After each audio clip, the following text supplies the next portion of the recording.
In the previous topic, we discussed about the Finance Commission, and now today we are going to discuss about the Indian economy.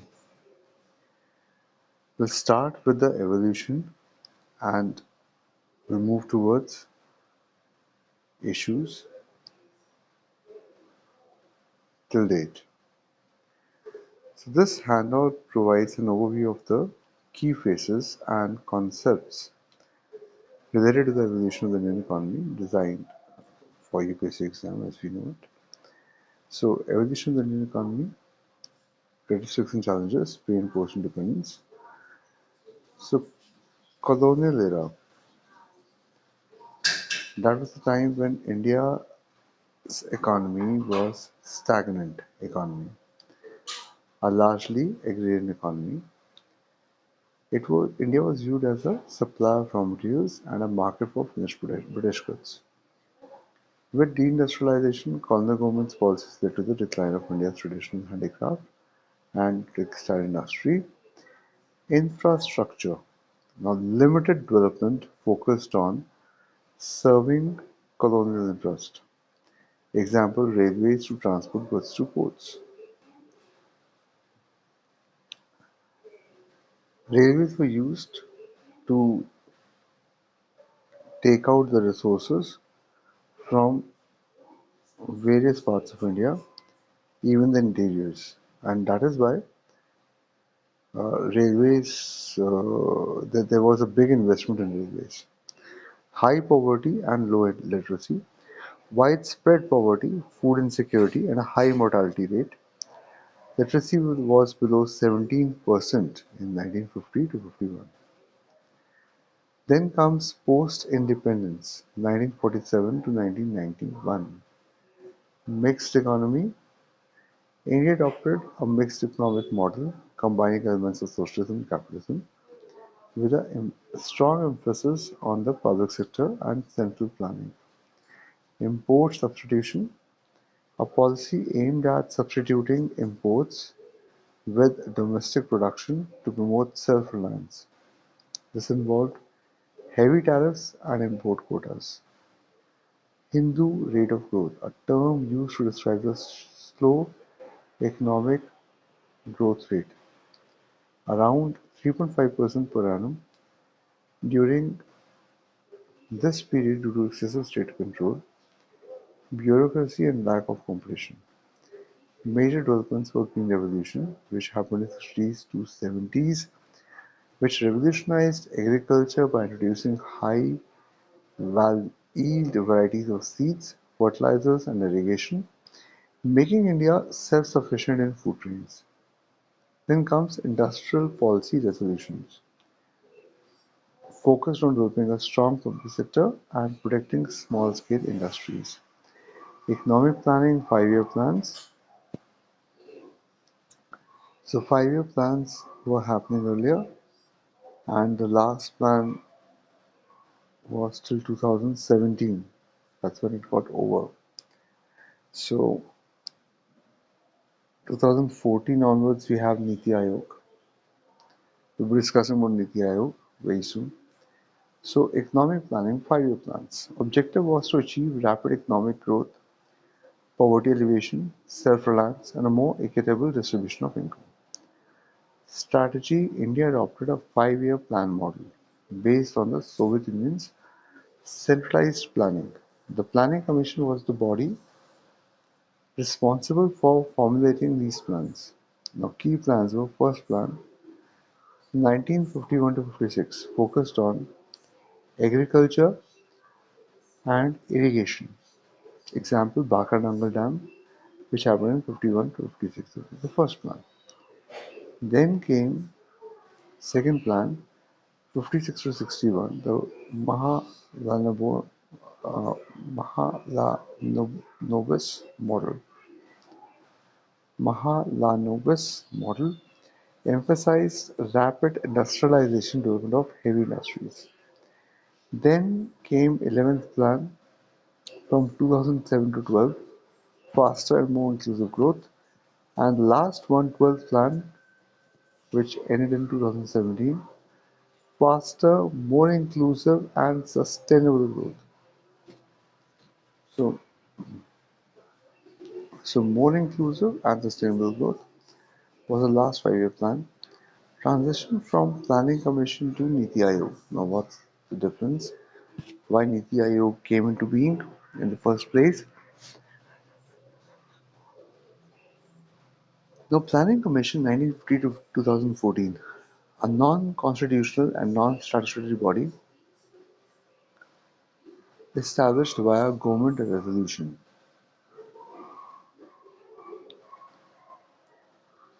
It had a top-down approach, formulating plans for states without much consultation, which was often criticized for not reflecting ground realities.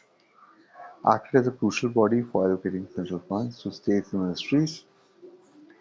Then comes Niti Aayog, 2015 to present. NITI stands for National Institution for Transforming India. Niti Aayog, National Institution for Transforming India. So, a policy think tank for the Government of India. It has a bottom-up approach. This is a advisory body. Advisory body is always a think tank. So, think tank is someone who advises, right? With a focus on cooperative federalism. That means now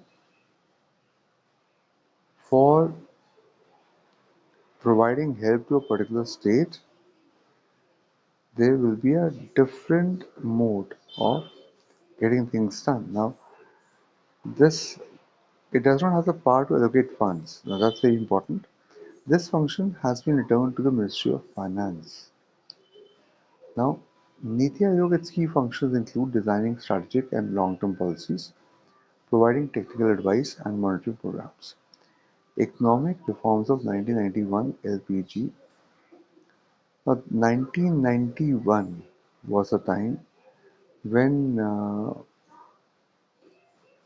from this time onwards, major changes in Indian economy came into being, and India faced several balance of payments crisis in 1991, due to which they had to liberalize, privatize, and globalize. That's what LPG stands for. So, with foreign exchange reserves barely enough to cover 2 weeks of imports, the crisis was a culmination of inefficient state-led growth, fiscal deficits, and a protectionist trade policy.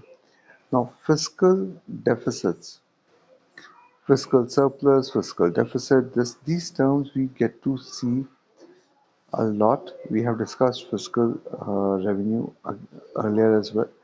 So, fiscal means all the money which the government accumulates through various revenue sources, and this money is used for various projects which are taken by the government. Now, fiscal deficit is when they have less, their expenditure is more than their revenue. That's a deficit. That's what fiscal deficit means. Now, let's understand reforms, LPG liberalization, privatization, globalization, dismantling the license permit Raj. Industrial licensing was abolished for most industries. Government reduces control over prices, investments, and production. Government began selling shares of public sector undertakings to the private sector, disinvestment, and opened up sectors previously reserved for the public sector. This started in 1981 itself. Globalization, integrating the Indian economy with the global economy. This involved reducing customs duties and tariffs, allowing foreign investment, and liberalizing foreign trade. Impact and ongoing evolution. The reforms led to a significant increase in economic growth, foreign investment and exports. India's service sector saw a boom. Challenges like inequality and jobless growth persist. The reforms have been continuously evolving, with further measures being taken to improve the business environment and attract more investment. Example GST, Make in India initiative. Now let's look at the previous year questions with explanations. Here are 7 relevant previous year questions, and the first one is a rise in general level of prices may be caused by, now that they're talking about inflation. Increase in the money supply, yes, that causes inflation. A decrease in the aggregate level of output, yes, that causes inflation. An increase in the effective demand, that causes inflation as well. So all three, yes.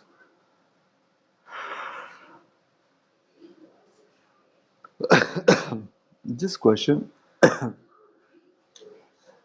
tests the fundamental concept of macroeconomics.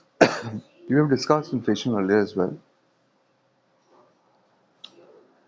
Inflation is a general rise in prices, an increase in money supply, too much money chasing too few goods, a decrease in aggregate output supply side shock, and an increase in effective demand, demand plus inflation, are all classic causes of inflation. Let's move further. The main objective of the 12th five-year plan is inclusive growth and poverty reduction. No, that was not the one. Sustainable inclusive growth, faster sustainable more inclusive growth. D. Because if you remember 11th one में sustainable की बात नहीं हुई थी, faster नहीं, sustainable की बात, more inclusive की बात शायद लास्ट वन में है, मोर इंक्लूसिव की बात. So faster सस्टेनेबल था, but more inclusive last one में ही था. 12th five-year plan, faster, more inclusive, sustainable growth. This phrase is a well-known summary of the plan's goals. Okay. Niti Aayog is an advisory body. It's an advisory body. We discussed it earlier as well. It's an advisory body. Okay. So, yes, it's a think tank, no? So the policy think tank. See, look at this. Okay. Which of the following are the key features of the mixed economy in India? Public and private sectors are the key features. Public and private sectors freedom to the private sector to own assets and of state intervention of the economy for social welfare. All of them. Yes, all of them. From the economy model and that the most independence. Okay, so explanation is a mixed economy combines elements of both capitalism, private sector freedom, and socialism, state control and welfare. All three statements accurately describe this model as it was implemented in India, especially during the pre-1991 era. Which of the following is an example of public investment in agriculture? Is an example of public investment. Now, understand this that some certain things are not investments. Fixing minimum support price, that's not an investment. Computerization of primary agricultural credit societies, that's an investment. Social capital development investment है. Free electricity ये investment नहीं है, subsidy है ना एक तरह की. Fixing minimum price investment नहीं है. वेवर ऑफ एग्रीकल्चर वेवर कोई इन्वेस्टमेंट नहीं होता है. Setting up cold storage facility investment होता है. तो आपने देखना है कौन कौन सी इन्वेस्टमेंट्स हैं. बी इन्वेस्टमेंट है, सी इन्वेस्टमेंट है, एफ इन्वेस्टमेंट है. और यहाँ पे 1 2 3 4 5 6 कर दिए हैं तो देखना पड़ेगा. 2 है, 3 है और 6 है. आंसर सी होना चाहिए भाई. करेक्ट हो गया. 2 3 और 6 है. बस सिंपल था, बहुत सिंपल क्वेश्चन है. और वही आपको बता दें कि पब्लिक इन्वेस्टमेंट देखनी है आपने. क्वेश्चन के अंदर ही आंसर है. अगर ध्यान से किसी ने पढ़ लिया तो उसके लिए आंसर्स बहुत इजी हो जाते हैं. ठीक है. और जिस तरह से हम तैयारी कर रहे हैं उस तरह से आप बड़े आसानी से ये क्वेश्चन के आंसर्स निकाल दोगे, बहुत आसानी से.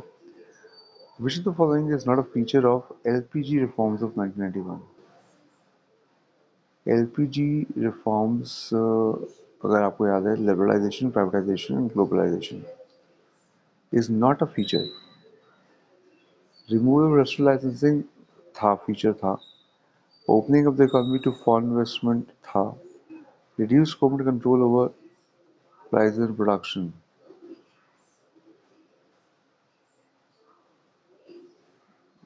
एक मिनट।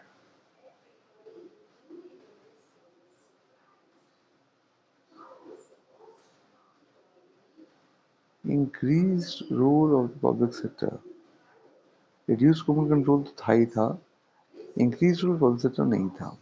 ठीक है ना। इंक्रीज रोल पब्लिक सेक्टर का मतलब है कि गवर्नमेंट का रोल बढ़ गया, पब्लिक सेक्टर का रोल बढ़ने का मतलब ये हो गया। तो डी डेफिनेटली आंसर नहीं है, D is the correct answer. This question directly tests the core principle that reforms aim to reduce the dominance of the public sector and promote private sector. Privatization was a key component of this, and the role of public sector was significantly reduced, not increased. Correct. So A, B, and C are all key features of liberalization and globalization. Perfect. Purpose of the strategic disinvestment policy in India. Purpose of strategic disinvestment policy in India. To sell a part of the government's equity in a PSU to the private sector, to sell the majority stake more than 50% along with the management control of PSU to the private sector. B is correct. To reduce the fiscal deficit of the government,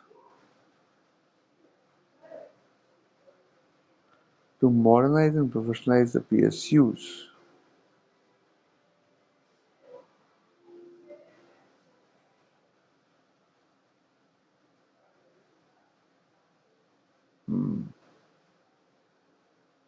answer is 2 and 4. To modernize and professionalize the PSUs, to sell the majority stake along with the management control,